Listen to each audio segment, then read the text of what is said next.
Hi everyone दोस्तों, आज हम फिर से एक नए टॉपिक पे बात करने जा रहे हैं जो है रॉलेट एक्ट। ये आप लोगों को बहुत ही इम्पोर्टेंट टॉपिक है। ये आप लोगों को बहुत अच्छी तरीके से इसे पढ़ना चाहिए और इसके बारे में सारी जानकारी आप लोगों को होनी चाहिए। अगर एग्ज़ाम देते हो तो, अगर एग्ज़ाम नहीं देते हो तब भी इसके बारे में जानकारी ज़रूर होनी चाहिए। हर एक व्यक्ति को, हर एक नागरिक को जो भारत में रहता है उसे इस एक्ट के बारे में जानकारी होनी चाहिए कि ये कैसा एक्ट था और इसमें कैसी जानकारी है।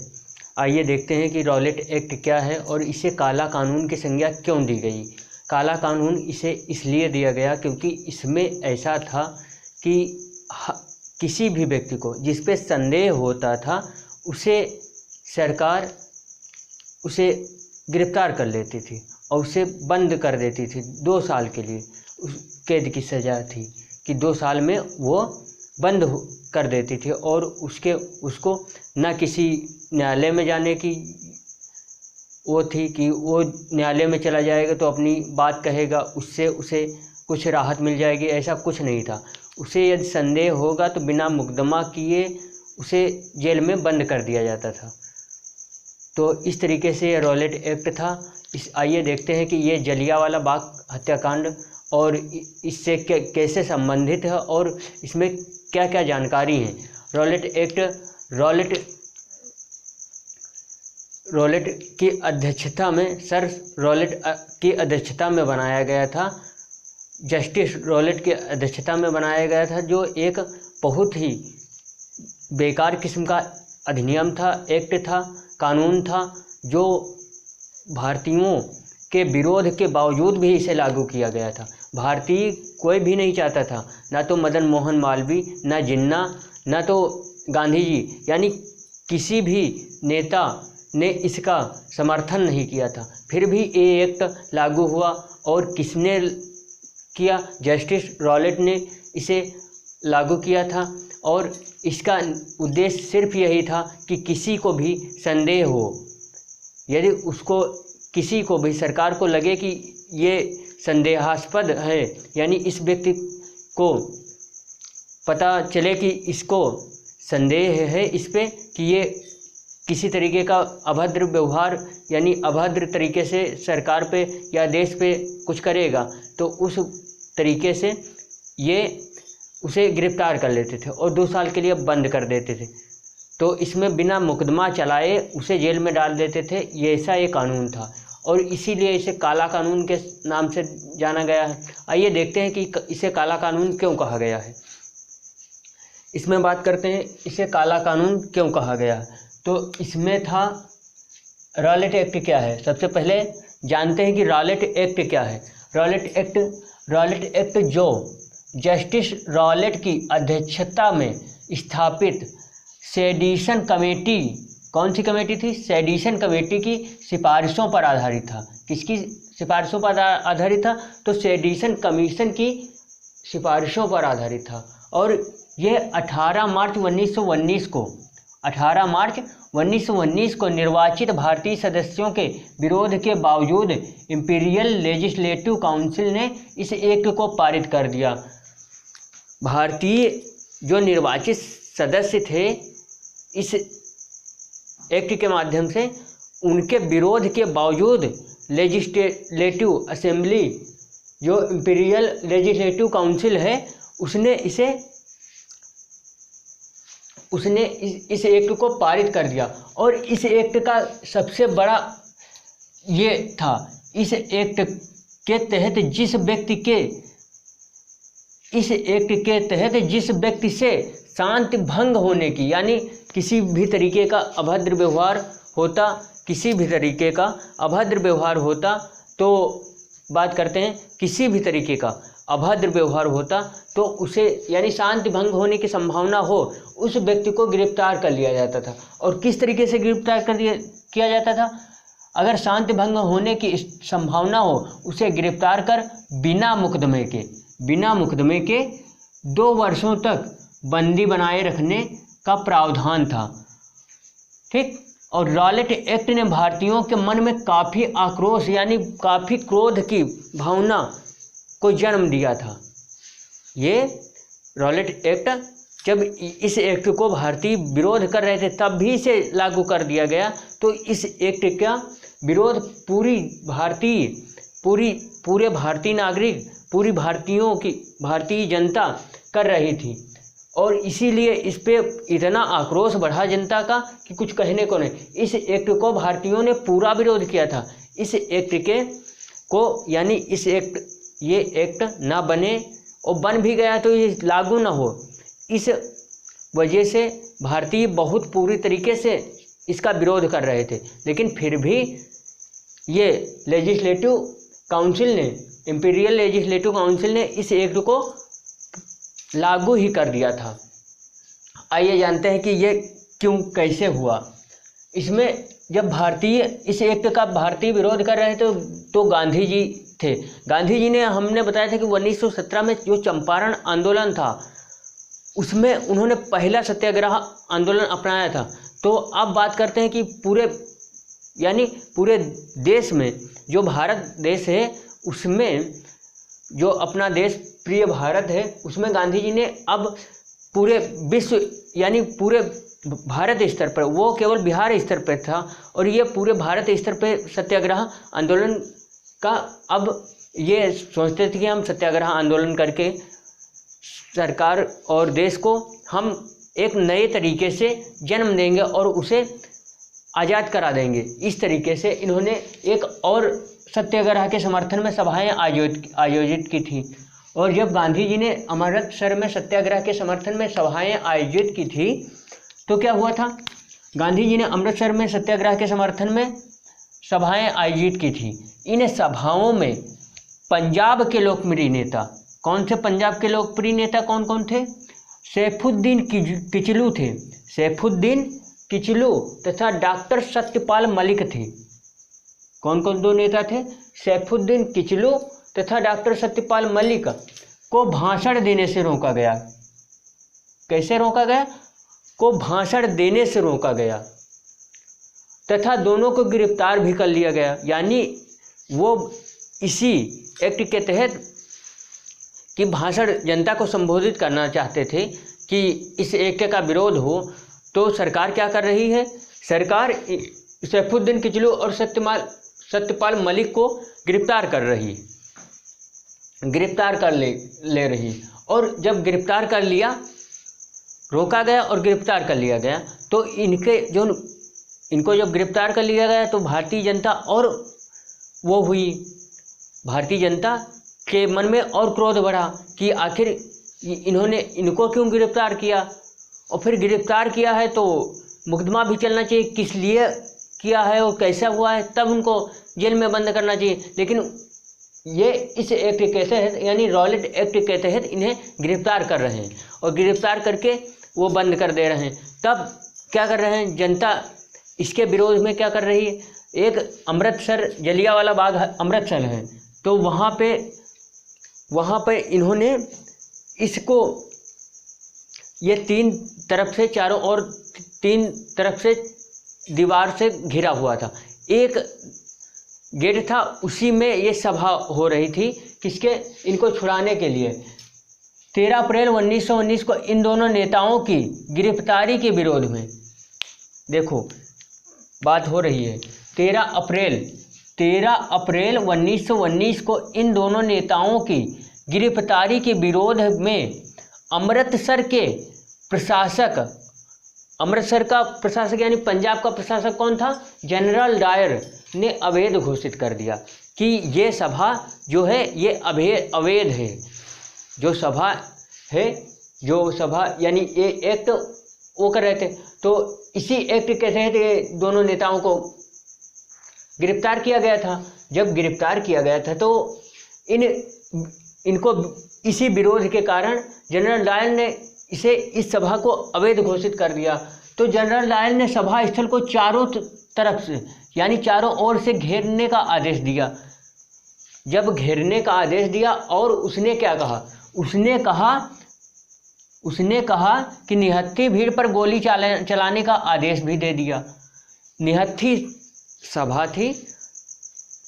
सभा थी और वो ये कह रही थी कि इनको छोड़ दो, आखिर इन्हें क्यों गिरफ्तार किया गया, इसका कारण बताओ। क्योंकि ये जो एक्ट है भारतीय लोग तो चाहते नहीं थे, और ये अंग्रेज जो सरकार थी ये चाहती थी कि ये एक्ट पारित हो, तो इसलिए ये एक्ट तो पारित किया गया, ज़बरदस्ती पारित किया गया। क्योंकि भारतीय जितने निर्वाचित सदस्य थे, मदन मोहन मालवीय थे, गांधी जी थे, नेहरू थे, ये लोग नहीं चाहते थे कि ये रॉलेट एक्ट पास हो, लागू हो, लेकिन ये ज़बरदस्ती लागू करवा करके चालू कर दिए। और उसी में ये दो भाषण देने वाले नेता सैफुद्दीन किचलू और सत्यपाल मलिक, ये पंजाब के लोकप्रिय नेता थे, जिनको गिरफ्तार कर लिया गया। और गिरफ्तार करने के बाद में जब 13 अप्रैल 1919 को इन दोनों नेताओं के विरोध में सभा इकट्ठी हुई, ठीक, गिरफ्तार करने के विरोध में सभा अगर इकट्ठा हुई, जनता इकट्ठा हुई, तो जनरल डायर क्या कर रहा है, घेरने का आदेश देकर निहत्थी भीड़ पर गोली चलाने का आदेश दे दिया। और इस निर्मम हत्याओं को जलियांवाला बाग हत्याकांड के नाम से भी जाना जाता है, ठीक। इस निर्मम हत्याओं की घटना को जलियांवाला बाग हत्याकांड के नाम से जाना जाता है। और इसमें क्या कहा गया, सरकारी रिपोर्ट के अनुसार इसमें 379 व्यक्ति मारे गए।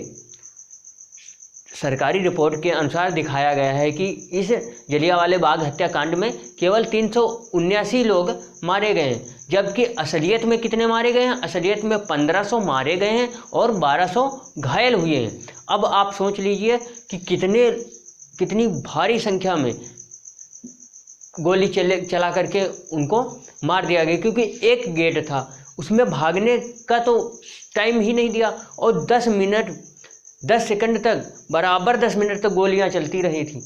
कितने मिनट तक, 10 मिनट तक बराबर गोलियां चलती रही थी।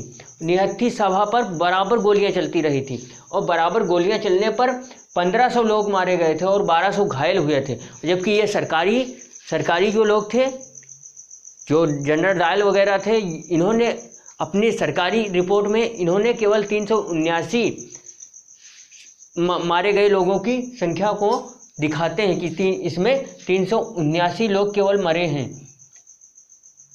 379 लोग केवल मरे हैं, लेकिन इसमें 1500 लोगों की हत्या हुई थी और 1200 तो केवल घायल हुए थे। तो बताओ 10 मिनट तक गोली चलाने का मतलब कि कितनी जानें गई होंगी। तो इस वजह से इसे एक नरसंहार के नाम से इसे जाना जाता है, जलियांवाला बाग हत्याकांड को। इसीलिए इसी के कारण ये इससे रॉलेट एक्ट के जरिए जलियांवाला बाग हत्याकांड भी संबंधित है। अब आप लोगों को समझ में आ गया होगा कि रॉलेट एक्ट 18 मार्च 1919 को बनाया गया। 18 मार्च 1919 को बनाया गया और ये 13 अप्रैल 1919 को ये घटना हुई, जलियांवाला बाग हत्याकांड, जिसमें 379 सरकारी रिपोर्ट थी और मारे गए कितने, 1500 व्यक्ति मारे गए थे। अब कितनी बड़ी संख्या में मारे गए तो घायल कितने हुए थे, 1200, लगभग 1200 घायल हुए थे। तो इतनी बड़ी क्रूर हत्याएं की गई हैं और इस जनरल डायर ने बहुत बड़ा बुरा काम किया था, और तो इसके परिणाम भी इसे बहुत बुरे मिले। इसको उधम सिंह ने 21 साल बाद, करीब 21 साल बाद इसको उधम सिंह ने 13 मार्च 1940 को इसको गोली मार दी थी, गोली मार करके हत्या कर दी थी। तो और इस एक्ट के नाम अन्य के कौन कौन से नाम है, इस एक्ट को बिना अपील, बिना वकील तथा बिना दलील का कानून भी कहा गया है, क्योंकि इसमें किसी भी व्यक्ति पर संदेह हो उसे गिरफ्तार कर लेते थे। तो ना उसमें मुकदमा होता था, ना कोई अपील होती थी, ना दलील होती थी, ना कोई वकील होता था, और उसे 2 साल के लिए बंद कर दिया जाता था।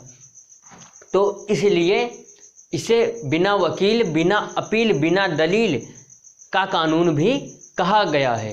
और बात करते हैं, इसे काला कानून एवं आतंकवादी अपराध अधिनियम से भी जाना जाता है। इसके ये नियम हैं। और अब बात करते हैं कि इसमें और कौन क्वेश्चन बन सकते हैं कि जलियांवाला बाग हत्याकांड में किसने आदेश दिया गोली चलाने को? तो जनरल डायर ने दिया। वो पंजाब का प्रशासक था, इसीलिए उसने आदेश दिया था। ठीक, अब बात करते हैं कि इसमें ये रॉलेट एक्ट क्या है। तो रॉलेट एक्ट 18 मार्च 1919 ईस्वी को बनाया गया और इसमें ये जस्टिस रॉलेट की अध्यक्षता में और इंपीरियल लेजिस्लेटिव काउंसिल थी, उसने इसे लागू किया। भारतीय विरोध कर रहे थे, फिर भी इसे लागू कर दिया गया। तो बहुत ही गलत तरीके से इसमें हुआ था। और बात करते हैं, और इसी के परिणाम स्वरूप जनरल डायर ने इसे अवैध घोषित किया। और जब दो गिरफ्तार हो गए पंजाब के लोकप्रिय नेता थे, कौन कौन से? सैफुद्दीन और मलिक, ठीक, सत्यपाल मलिक, दोनों पंजाब के लोकप्रिय नेता थे। उन्हें गिरफ्तार कर लिया गया, इसी एक्ट के तहत गिरफ्तार किया गया था। और जब इसी एक्ट के तहत गिरफ्तार किया गया तो जलियांवाला बाग हत्याकांड इसी घटना में हुआ, क्योंकि सभा इकट्ठा थी और इसको अच्छा नहीं लगा, इसने अवैध घोषित किया और उस जलियांवाला बाग हत्याकांड पे इसने गोली चलवा दी। तो गोली चलाने का मतलब, गोली चलाने पे अगर निहत्थी सभा है और निहत्थी सभा पे अगर चला दोगे तो मरने के अलावा बचने का कोई सवाल ही पैदा नहीं होता, और फिर भागने का कोई रास्ता नहीं। तीनों ओर से दीवार से घिरा हुआ एक गेट है, तो एक गेट से कितने लोग निकल सकते हैं और कितने लोग भाग सकते हैं? भागने का मौका भी नहीं दिया, आगे से आ गए थे, चारों तरफ से घेर करके निहत्थी भीड़ पे ये गोली चलाए थे, बताओ। और सरकारी रिपोर्ट में ये दिखाते हैं कि 379 लोग सिर्फ मारे गए, जबकि असलियत में 1500 लोग मारे गए थे। ये इनकी इतनी बड़ी क्रूर नियम था। ये अंग्रेज बहुत ही बेकार किस्म के थे, क्योंकि ये इतना तानाशाही किए हैं जनता पे, भारतीयों को बहुत ही गलत तरीके से इन्होंने, बताओ। अब ये सैफुद्दीन और सत्यपाल मलिक, ये तो ठीक, इन्हें तो गिरफ्तार ही कर लिया गया। भगत सिंह, सुखदेव, राजगुरु, इन लोगों को ऐसे ही तो फांसी दी गई थी। इन लोगों को ऐसे ही तो फांसी दी गई थी, सिर्फ उन्होंने केवल बम फेंका था। तो किस लिए फेंका था? कि हम बहरों को सुनाने के लिए ये काम कर रहे हैं। लेकिन हुआ क्या? उन्हें गिरफ्तार करके इसी में उनको फांसी दे दी गई, जबकि उन्हें मारने के उसमें नहीं थे। वो कह रहे थे कि हम बहरों को सुनाने के लिए ये हथकंडे फेंक रहे हैं। तो इस वजह से, और वो भागना चाहते तो भाग भी जाते, लेकिन वो भागे नहीं थे। तो इसलिए ये लोग बहुत ही क्रूर काम किए और भारतीय जनता को बहुत ही नीचे दबाया। और भी चंपारण सत्याग्रह में बताओ कितना बड़ा, वो अपने खाने के लिए अनाज पैदा नहीं कर पा रहे थे, वो 25% एक्स्ट्रा देते या तो तिनकटिया पद्धति को अपनाते।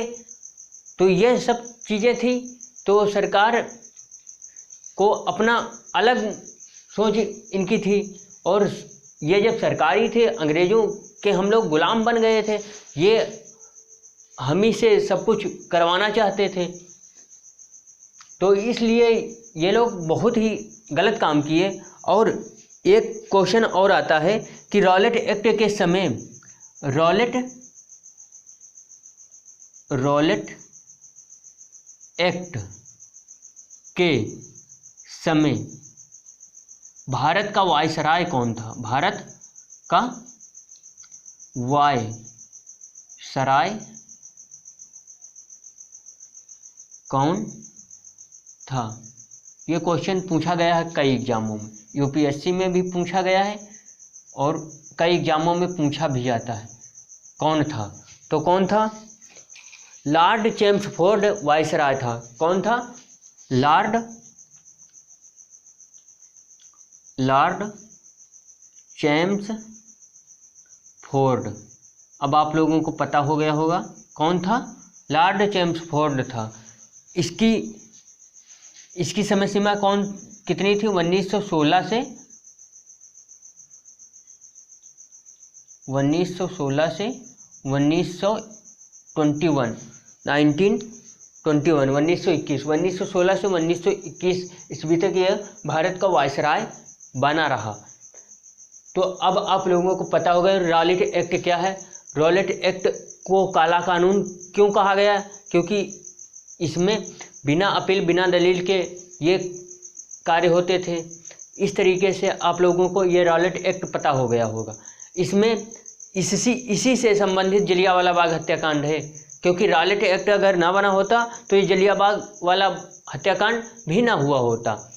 तो जलियांवाला बाग हत्याकांड इसी रॉलेट एक्ट के जरिए हुआ, क्योंकि इसमें दो पंजाब के लोकप्रिय नेता थे, सैफुद्दीन किचलू और सत्यपाल मलिक, डॉक्टर सत्यपाल मलिक, दोनों गिरफ्तार हुए, जिसमें जनता ने इकट्ठा हुआ और इनके विरोध कि उन्हें छोड़ा जाए।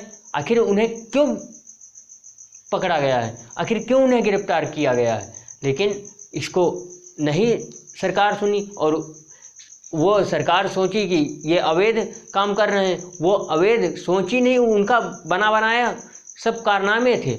उन्होंने सोचा और ऐसा किया और चारों ओर से घेर करके निहत्थी सभा पे गोली चलाने का आदेश दे करके बताओ 1500 भारतीयों को मौत के घाट उतार दिया। तो ये लोग बहुत ही क्रूर काम किए और ये लोग ऐसा काम किए कि इन्हें हम क्या बताएं कि इतनी घटिया हरकत कोई अच्छा इंसान तो कर ही नहीं सकता है। और इसको मारा किसने था, जनरल डायर को मारा कौन था, तो करीब 21 साल बाद 23 मार्च 1940 को उधम सिंह ने जनरल डायर की गोली मारकर हत्या कर दी गई थी, क्योंकि इसी ने और इसे ये ब्रिटिश अखबार में इसे भारतीय ठीक आधुनिक इतिहास का एक नृशंस हत्याकांड भी कहा जाता है। इसी को आधुनिक भारत का एक नृशंस हत्याकांड भी इसी जलियांवाला बाग हत्याकांड को कहा जाता है। इतनी बड़ी संख्या में ऐसे निहत्था कभी किसी इतिहास में तो कभी कोई मारा ही नहीं गया। ये जलियांवाला बाग हत्याकांड बहुत ही निर्दयी और निर्मम हत्या थी।